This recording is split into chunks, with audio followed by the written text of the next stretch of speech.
주간의 삶도 또 성령 충만하시고 또 행복한 삶이 되시기를 축원합니다. 우리가 사용하는 언어가 있죠. 그런데 그 언어를 우리가 그냥 여러 가지 상황 속에서 우리 이 언어들을 사용하고 있지만, 그러나 이 언어에 대해서 그 뜻을 정확하게 알고 이게 쓴다는 것이 참 중요하다 하는 생각을 해보게 됩니다. 그러면 내가 사용하는 말의 정확한 뜻을 알려면 어떻게 하면 좋을까요? 실은요, 그 사용하는 말의 반대말을 알면 좋습니다. 그러니까 내가 알고 있던 단어의 반대말이 뭔가 하는 거죠. 예를 든다면 대낮의 의미를 알려면 아주 캄캄했던 그 밤을 알게 되면 낮이 바로 이런 것이구나 하고 이제 깨닫게 되죠. 또 그렇습니다. 여름에 대한 의미를 깨달으려면요, 그 더운 지방에 있는 분들은 실은 여름의 의미를 제대로 이렇게 깨닫기가 실은 쉽지 않을 수 있습니다. 왜냐하면 이 겨울의 혹한의 어떤 추위를 느껴본 사람만이 여름을 느끼는 느낌이 좀 다를 수 있는 거죠.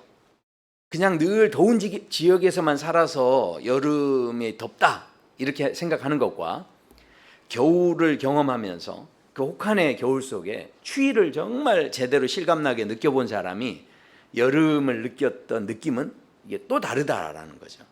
그래서 똑같은 단어라도 그 단어의 반대말을 우리가 이렇게 알 때, 그 뜻을 알 때 우리가 이제 아는 단어들의 의미가 더 풍성해지고 또 그 뜻이 달라질 수 있다라는 것이죠. 행복도 마찬가지입니다. 행복만 있으면 모르죠. 그러나 불행이라는 것이 있기 때문에 이 행복이라는 것이 그만큼 가치가 있고 또 소중하다, 이런 생각들을 우리가 하게 됩니다. 그렇다면 꽃의 반대말은 뭘까요? 꽃의 반대말은 뭐라고 생각하십니까? 나무. 나무라고 생각하시는군요. 네. 근데 하나님께서는, 우리는 그렇습니다. 꽃의 반대말을 나무라고 생각할 수 있어요. 틀린 말 아닙니다. 자, 그런데 하나님 입장에서는 이 꽃의 반대말이 뭐냐면 열매입니다. 그러니까 하나님은 왜 열매라고 생각하시는가? 요한복음 15장에 보면 이렇게 말씀하죠. 내가 너희를 택한 것이 아니요 내가 너희를 택하여 세웠나니 이는 너희로 가서 열매를 맺게 하고 또 너희 열매가 항상 있게 하여 내 이름으로 아버지께 무엇을 구하든지 다 받게 하려 하심이라. 그러니까 하나님께서 우리를 택하시고 우리를 이 땅에 이렇게 있게 하시는 것은 열매 맺게 하시려는 건데, 그런데 우리는요, 많은 사람들이 이 땅을 살아갈 때 어떻게 살아갑니까? 열매 맺기 전에 뭐가 되죠? 꽃이 피어지죠. 그러면 우리 인생을 살아갈 때 많은 분들이 꽃 자랑하고 꽃 인생 살려고 하는 겁니다. 어쩌면 내 인생, 꽃 피는 인생 되기 원하는 그런 마음들이 우리 안에 다 있는 거죠. 그런데 우리 하나님은 꽃 자랑하지 말라는 거예요. 그래서 성경에서 수도 없이 말씀하는데, 대표적으로 시편 103편에 우리가 이 인생의 그 날이요, 풀과 같다는 거예요. 그리고 그 영화가 들의 꽃과 같다는 거죠. 그러니까 지금 이 꽃에 대한 의미를 우리가 분명히 알 때, 그럴 때 어떻습니까? 열매라고 하는 그 참 뜻을 우리가 분명히 더 알아갈 수 있다는 거죠.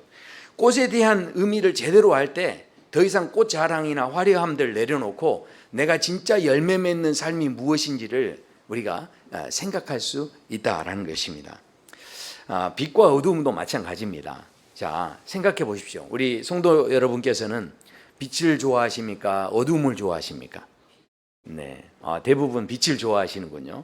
네, 그렇습니다. 근데 내가 빛을 좋아한다 이렇게 말하지만, 그러나 정말로 내가 이 참 빛에 대한 그런 의미를 내가 알고 있을까요?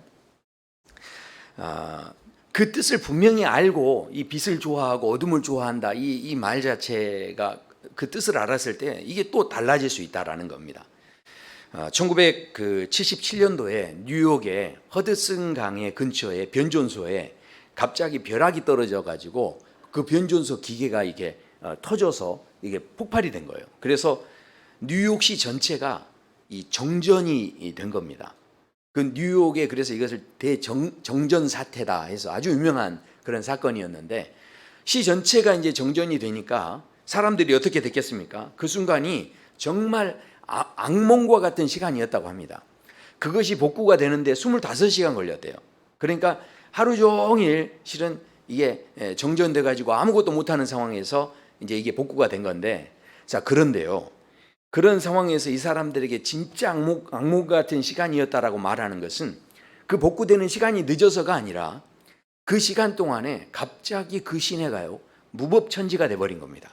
그래서 많은 사람들이 약탈을 하는데 1616곳이 약탈을 당했고요. 상점들이 다 그렇게 약탈을 당하고, 그 당시에 이 사람들이 약탈만 하는 게 아니라 방화를 저질러 가지고 화재가 났는데 1037건이나 화재가 났다고 합니다. 그리고 거기에서 경찰들이 한 550명 정도 이렇게 경찰들도 다치고요. 또 사람들을 체포했는데 그때 체포당한 사람들이 거의 한 3,700명, 그러니까 거의 한 4,000명 정도가 이 체포를 당했다고 그래요. 그러니까 그 하루 동안에 완전히 그 뉴욕시가 그런 무법천지가 됐는데, 이게 진짜 충격적인 것은 그 당시에 체포됐던 사람들이 거의 다 범죄자가 아니었다는 거예요. 그냥 일반 사람들이었다는 겁니다. 그런데 그 범죄에 가담이 돼서 그 사람들이 붙잡히게 됐다라는 거죠. 생각해 보십시오. 그 당시에 뉴욕 하면 그래도 전 세계에서 가장 문명이 발달하고 또 사람들이 경제적으로나 여유롭고 모든 부분에 있어서 이 지식과 문명의 발전의 어떤 상징이 되는 그런 도시가 이게 미국에서는 실은 뉴욕이라는 곳이었습니다.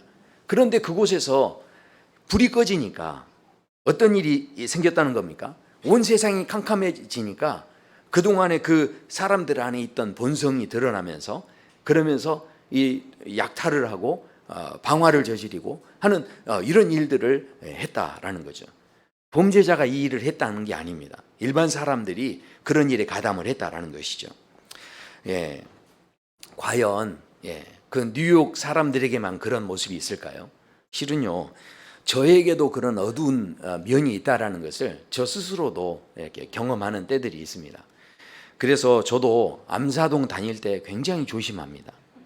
왜냐하면 어디서 누구를 만날지 제가 잘 알지 못하기 때문에 그렇습니다. 분명히 저는 그분을 잘 알지 못했는데 저희 집 앞에 그 짜장면 집에서 일하시는 한 분이 계시는데, 그분이 갑자기 저에게 말을 걸어오면서 이야기를 하는데 목사님 요즘에 잘 지내요? 그러시더라고요. 제가 너무 깜짝 놀랐습니다. 일면식이 없는 분이에요. 근데 앞을 지나가는데 그분이 저한테 목사라는 거를 제가 알았을 때 얼마나 놀랐는지 모릅니다. 그러니까 그때부터는요, 저는 외출할 때 굉장히 조심합니다. 집 앞을 나가도요, 절대 추리닝 입고 못 나갑니다. 그래서 제가 차려입고 나가면 저희 처가 도대체 어디를 가는데 그렇게 차려입고 나가냐고 합니다. 속도 모르고.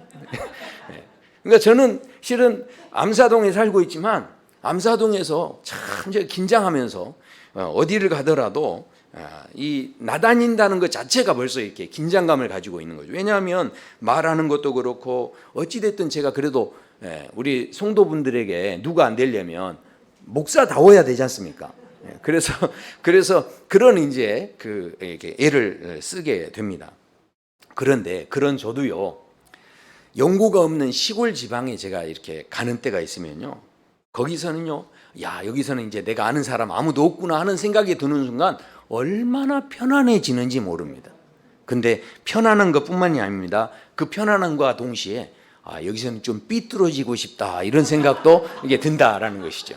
실제로 제가 그 남아공에 가서 제가 이제 그 선교사로 간 건 아닌데 그 이제 공부 좀 하기 위해서 남아공에 간 적이 있는데, 그래서 거기에서요, 그때 사진을 보면요, 제가 머리를 노랗게 물들이고 뭐 그러고 다녔어요. 상상이 안 되시죠? 머리도 막 이렇게 길어가지고 머리 막 노랗게 물들이고, 그렇게 얼마나 거기 해보고 싶었으면. 목사로서는 못하는데 거기는 저를 목사로 아는 사람이 없으니까 얼마나 자유로운지요. 제가 그렇게 해봤다는 거죠. 저도 분명히 아까 우리 성도님들 빛을 좋아하신다고 그랬는데 저도 빛을 좋아합니다. 그러나 은근히 그 속에서는 뭔가 그 어두움이 은근히 좀 편하고 어두움이 은근히 좋아지는 그런 모습들이 있는 제 모습을 발견하게 된다는 거죠. 우리 성도님들이 제가 그래도 이렇게 잘 나다니지 못한다 그러니까 막 웃기만 하셨는데, 그러면 저만 그럴까요? 우리 성도 여러분들은 어떠십니까? 목사님 그래도 저는 빛을 좋아합니다 뭐 이렇게 말씀하실지 모르지만, 정말 빛이 뭔지를 알고서 이걸 좋아하는 건지 이거 생각해 보셔야 돼요. 우리가 여기 계신 분들이 아까 어둠보다 빛을 더 좋아하신다고 그랬는데, 교회 오시면 발걸음이 앞으로 향하십니까? 뒤로 향하십니까? 교회 오면요, 우리가 차별이 있어가지고 앞에는 나무 의자, 뒤에는 안락 의자 정해놓은 게 아닙니다. 그런데도 많은 분들이 보면 교회 오면요, 앞으로는 안 옵니다. 지금 앞에 앉아 계신 분들은 어쩔 수 없이 앉아 있는 거예요. 지금 이게 직분 때문에 이렇게 앉아 있는 분들인 거지, 교회 오면 다 어떻게 합니까? 앞으로 막 오라고 손짓을 해도 절대 앞에 안 옵니다. 저 뒤로 가는 거예요. 그러나 우리 교회는 뭐 앞자리나 뒷자리나 큰 의미는 없어요. 그러나 우리 교회에서 그래도 제일 좋은 자리는 사이드예요. 왜냐하면 이게 생각해 보십시오. 우리가 대부분 그 앞자리를 대부분 선택하지 않는 이유가 뭐냐면, 이게 앞자리 괜히 앉았다가 졸기라도 하면, 그러다가 설교하는 저하고 눈이라도 마주치면 이게 서로 이제 민망한 거예요. 겸연쩍고 그런 거예요. 근데 저 뒷자리로 가면 어떻습니까? 이게 지금 눈을 감았는지 떴는지 이게 잘 모를 것 같은 편안함을 스스로 느끼는 거예요. 그러나 저는 다 보입니다. 근데 멀리 있으면 뭔가 목사님이 내가 눈을 감았는지 떴는지 모를 것 같은 그런 스스로의 그 위안을 갖고 있다는 거죠. 그래서 대부분 뒷자리를 이렇게 선호하는데, 이 특별히 사이드 자리는 제가 설교할 때 실은 뭐 사이드에 계신 분들은 막 주목해서 이렇게 보질 않기 때문에, 그래서 저희 교회는 아마 사이드가 좀 편안한데, 더군다나 오늘따라 내 앞에 우리 정 집사님 같은 등치 큰 분이 딱 앉아 있으면요, 오늘은 이 편안함의 전용 공간인 것처럼 느껴지는 그런 느낌을 실은 받을 수 있는 곳이 저 뒷자리라는 거죠. 우리가 정말로 빛을 좋아하는가?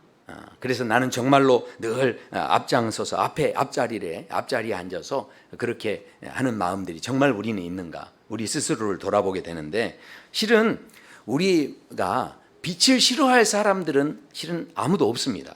자, 그러나 어둠과 빛을 비교하면 분명히 더 빛을 좋아하긴 하지만, 그러나 우리의 실제 그 본성의 삶 속에 보면 은근히 어두움을 좋아하는 측면들이 조금씩 알게 모르게 있다라는 것이죠. 거기에 대해서 편안한 마음들을 가지고 있다는 겁니다. 자, 성경에서 그런데 예수님께서 이 땅에 오셨을 때, 예수님을 이 땅에 보내실 때 그냥 보내시지 않고 예수님이 이 땅에 오셨을 때 어떤 존재로 보내졌는가를 예언자들이 예언을 한 내용을 보면 이렇게 말씀합니다. 흑암에 앉은 백성이 큰 빛을 보았고 사망의 땅과 그늘에 앉은 자들에게 빛이 비추었도다, 이렇게 말씀하죠. 그러니까 흑암 가운데 빛이 임했다는 겁니다. 자, 생각해 보십시오. 그러면 이 말씀은요, 단순히 예수님께서 어두운 밤에 태어나셨다, 지금 그런 것을 이야기하는 것이기보다는, 흑암이라는 표현 자체는요, 어쩌면 우리가 지금 흑암이라고 하는 상황 속에서 내가 지금 빛을 좋아하는지 어둠을 좋아하는지 실은 그것조차도 분간이 어려운 상황일 수 있다는 겁니다. 생각해 보십시오. 이게 너무 어두우니까, 어두운 상황에서 누군가가 나보다 조금 더 덜 어두워요. 그러면 그 덜 어두운 사람은 어떻겠습니까? 야, 나는 빛이고 너는 어두움이라, 이렇게 생각할 수 있겠죠. 어차피 어두운데요. 흑암 속에 있기 때문에 차이는 뭐냐면, 어떤 사람은 조금 덜 어둡고 어떤 사람은 조금 더 어둡고 그런 겁니다. 그렇지 않습니까? 이게 다 어두운 건 어두운 거예요. 근데 그 흑암 속에 빛으로 주님이 오시기 전까지는 우리끼리 어쩌면 네가 더 어두워, 내가 더 어두워, 이렇게 하면서 우리끼리 서로 이김질을 할 수 있지만, 그게 왜 그런 겁니까? 실은 진짜 빛을 보지 못했기 때문이에요. 흑암이라는 게 그런 의미입니다. 그러니까 흑암 속에 있기 때문에 우리가 내가 정말 빛이다 이렇게 생각할 수 있지만, 실은 그것은 착각이라는 거죠. 예수님께서 이 땅에서 오심으로 인해서 그래서 빛이 무엇인지를 보여주시고 우리의 삶의 진짜 빛의 기준이 무엇인지를 소개하시는데, 오늘 우리에게 주시는 말씀 보면 예수님이 스스로 이렇게 이야기하시죠. 예수께서 또 말씀하여 이르시되 나는 세상의 빛이니 나를 따르는 자는 어두움에 다니지 아니하고 생명의 빛을 얻으리라. 아멘.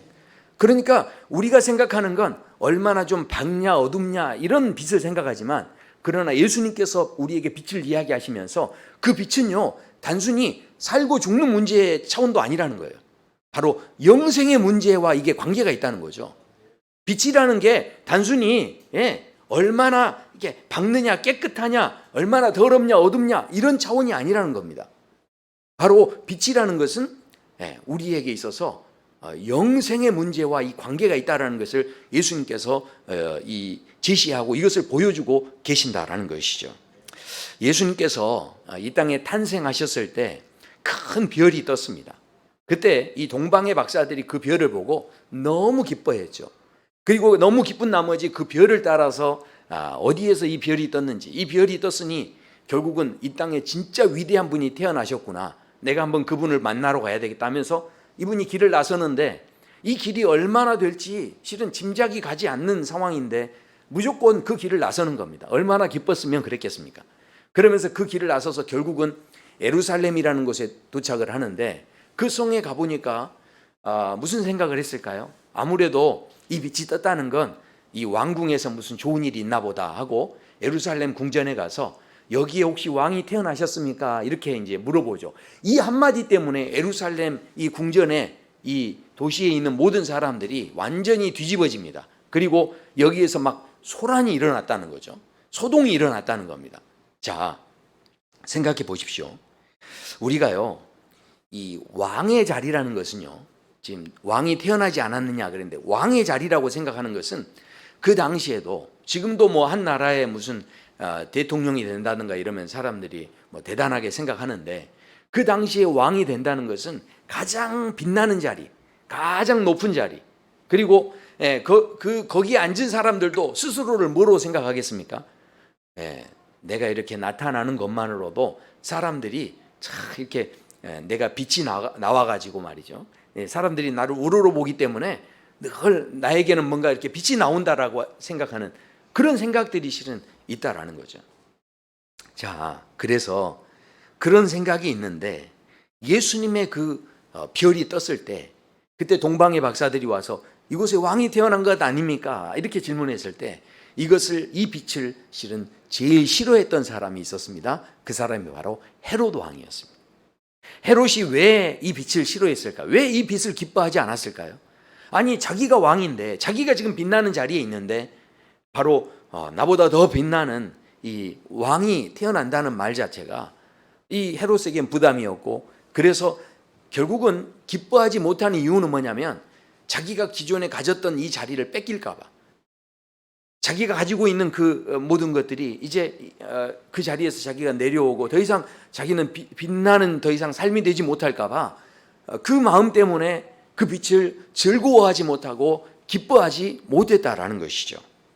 자, 제가 이렇게 이야기하니까 우리 성도님들은 저기 헤롯이나 하는 생각이지 하면서 남의 생각처럼 생각하시는데, 자, 한번 생각해 보세요. 자, 오늘 이 시간에요, 예수님께서 만약에 다시 오신다면, 그렇다면 여기 지금 다시 오셔서 예수님을 딱 만나시게 된다면 정말 예수님을 기쁨으로 맞이하실 수 있겠습니까? 아유, 아멘이 안 나와버리면 큰일 나는데 이게. 우리 서로 좀 말을 맞췄어야 되는데, 그죠? 아멘은 이 정도에서는 해주셔야 되는 건데, 다른 때는 몰라도. 예수님께서 지금 당장에 오신다면 정말 기쁨으로 맞이하실 수 있겠습니까? 네, 감사합니다. 네, 우린 망설임 없이 뛰어나가게 될 줄로 믿습니다. 네, 예수님을 그렇게 만나겠죠. 자, 그런데 그렇게 만난 다음에 정말 기쁠까요? 솔직히 말해보세요. 정말 기쁠까요? 아멘. 감사합니다. 네. 근데 실은 정말 기쁘기가 쉽지 않습니다. 마음 한켠에는 약간 서운함이 있는 거예요. 섭섭함이 있는 거죠. 왜냐하면 지금 안 그래도 조금 있으면 제주도 가려고 예약해놨는데, 또 해외여행도 지금 가려고 해놨는데, 우리 청년들은 지금 결혼하려고 준비 다 해놨는데, 지금 예수님 오시면 어떻게 됩니까? 결혼도 못하고 이제 끝난 거잖아요, 모든 게. 그러니까 마음속에 야 이제 조금만 있으면 장로님 재건축도 들어와 가지고 새 집으로 이사 가야 되는데 근데 예수님 지금 당장에 오셨어요. 그러면 어떻게 마음이 정말로 그래도 좋겠습니까? 이럴 줄 알았으면 연금 그렇게 많이 들어놓을 필요도 없이 그냥 흥청망청 쓰는 건데 나는 왜 이렇게 그동안 못 누리고 모아두기만 했을까? 이런 마음이 들겠습니까? 안 들겠습니까?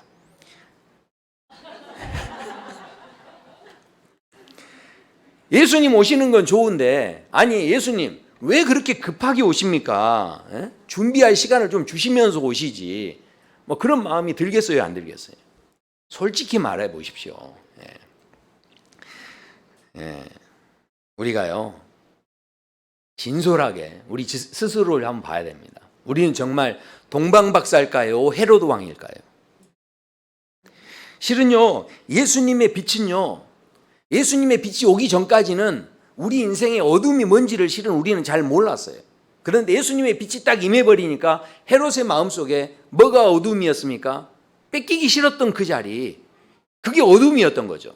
그러면 생각해 보십시오. 예수님께서 지금 오시기 전에는요, 내 마음에 오시기 전에는 내 마음에도 어두움이 도대체 뭔지를 나는 잘 모르는 거예요. 그러나 예수님이 진짜로 오신다고 생각해 보십시오. 그러면 그때 내 마음속에 뭡니까? 아, 맞아. 내가 지금 이렇게 하려고 했던 스케줄이 있고요. 내가 지금 앞으로 이렇게 나를 빛나게 하는 여러 가지 계획들이 있고, 나를 더 이렇게 반짝거리게 하는 그런 놀라운 어떤 이제 앞으로의 이 미래에 하게 될 일들이 있고 내가 지금 이렇게 모아두었으니 이 모아둔 것 가지고 내가 또 뭘 해야 되겠다 이런 생각들이 있습니다. 근데 그 모든 것들이 예수님 당장 오시자마자 내가 섭섭함이 되고 아쉬움이 된다면 어쩌면 그것이 나도 알지 못했던 어두움이었을 수 있다라는 것이죠. 지금 우리가 빛과 어두움을 정말로 구분하고 있다고 생각하시는데 아니요.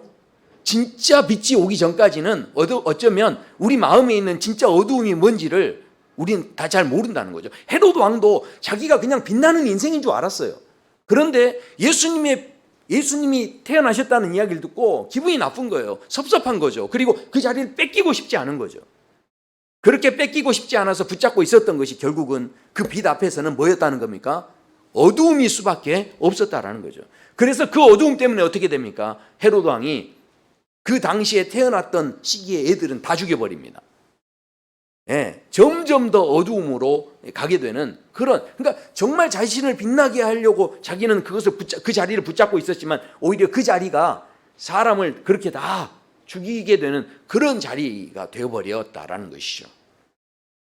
우리가 예수님께서 빛으로 이 땅에 오시지 않았다면 어쩌면 우리는요 아직도 뭐가 어둠인지 뭐가 빛인지 제대로 구분하지 못하고 그저 우리가 어떻습니까? 야, 네가 나보다 조금 더 덜 어두우니까 너는 빛인가 봐. 이렇게 생각하는 거죠. 그러나 그렇지 않다는 겁니다. 한번 보십시오. 그래서요 예수님께서 우리에게 빛으로 오셨을 때 우리가 얼마나 어두운 존재인지를 깨닫게 해주시는 말씀이 그래서 오늘 말씀이에요. 오늘 말씀을 이렇게 보시면 예수께서 또 말씀하여 이르시되 나는 세상의 빛이니 나를 따르는 자는 어두움에 다니지 않고 생명의 빛을 얻으리라 이렇게 말씀합니다. 자, 그렇다면 이 말씀의 의미가 도대체 뭘까? 이걸 제대로 아시려면요 이 말씀의 배경을 좀 아셔야 돼요. 왜냐하면 이 말씀의 배경이 이 말씀을 하시기 바로 직전에 무슨 사건이 있었냐면 바로 간음하다가 현장에서 붙잡힌 여인이 끌려오는 현장이 이 앞에 소개가 됩니다. 그 다음에 이 사건 뒤에 이 이야기가 나와요. 그러니까 그 내용을 보시면 나중에 예수님께서 어떻게 하십니까? 이 여인에게 야, 나도 너를 정죄하지 않는다. 그러면서 이제 다시는 죄를 범하지 말라. 이런 이제 말씀을 하시죠. 그런데 사람들이 다 이 간음한 여인을 끌고 와서 예수님 앞에서 뭐라고 합니까? 예수님 앞에서 이제 이런 이야기를 하죠. 이 여인을 지금 돌로 쳐야 될까요? 말아야 할까요? 지금 이스라엘에게 큰 죄를 지었습니다. 율법에 간음한 여인을 돌로 치라 했는데 자, 예수님, 자, 이 여인을 돌로 칠까요? 말까요? 이렇게 이제 질문을 합니다. 자, 그런데 이게요 엄청난 질문이에요. 예수님을 완전히 함정에 빠뜨리려는 질문이죠. 왜냐하면 예수님께서 그러면 대답을 할 때 야, 그러면 죽을 죄를 지었으니 돌로 쳐라. 모세 율법대로 돌로 쳐라. 이렇게 만약에 대답을 하셨어요. 그러면 어디에 타격을 입습니까? 그동안 예수님께서 사랑의 예수님이셨고 용서의 예수님이셨는데, 아니 저 죄범한 여자라고 해서 돌로 치면, 그러면 그 예수님의 그 이미지에 타격을 입으신 그 가르침이 다 실은 헛된 가르침이 될 수 있는 거죠. 자, 그런데요, 그뿐만이 아닙니다. 그 당시에 누군가를 죽일 수 있는 권한은 그 당시의 상황 속에서 그 누구에게도 있지 않았고, 그 모든 재판을 해서 이 교수형에 처할 수 있는 사람은 권한은 총독만 가지고 있었습니다. 그런데 예수님이 돌로 쳐라 마라 결정을 해버리면 결국은 고발을 당해서 반역죄로 실은 잡혀가서 재판장에 설 수밖에 없는 이제 그런 상황인 거죠. 그러면 돌로 치라라고 말할 수 있는 상황이 아닙니다. 뿐만 아니라 그러면 이제 반대로 생각해서 그러면 이 여인을 용서해 줍시다 이렇게 생각하면 무슨 일이 생길까요? 안 그래도 그동안에 뭐 안식일에 밀 이삭을 먹고 이런 것 때문에 사람들이 예수님에 대해서 율법을 안 지키는 사람이라고, 모세 율법을 안 지키는 사람이다 하면서 오해를 하고 있었던 상황이기 때문에, 만약에 이 사람 용서하자고 그러면 이 사람이 진짜로 율법을 무시하는 사람이구나 하면서 군중들이 벌떼같이 일어날 거고, 그러면 이 예수님이 곤욕을 치를 수밖에 없는 이런 상황이 되어졌다라는 거죠. 이렇게 대답해도 저렇게 대답해도 지금 빠져나갈 길이 없는 그런 난관에 부딪히신 거죠. 그때 예수님께서 우리가 잘 아는 대로 뭐라고 대답하십니까? 너희 중에 죄 없는 자가 돌로 치라. 그런 말씀을 하십니다. 이야, 이 말씀을 듣고요, 너무 놀랍게도 사람들이 양심의 가책을 받고 하나 둘씩 그 자리를 떠나기 시작했다는 거죠.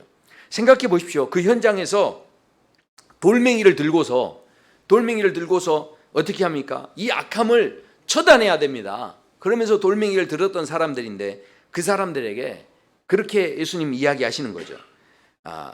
너희들이 진짜로 진정한 너희들이 빛이라면, 너희들 안에 진짜 빛이 있다면, 그렇다면 돌을 들어 쳐라.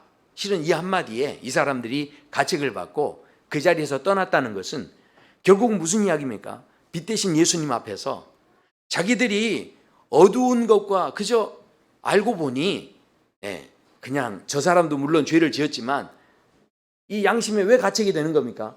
나도 그 어두움에 속한 존재라는 생각에 부인할 수 없는 마음이 있는 거죠.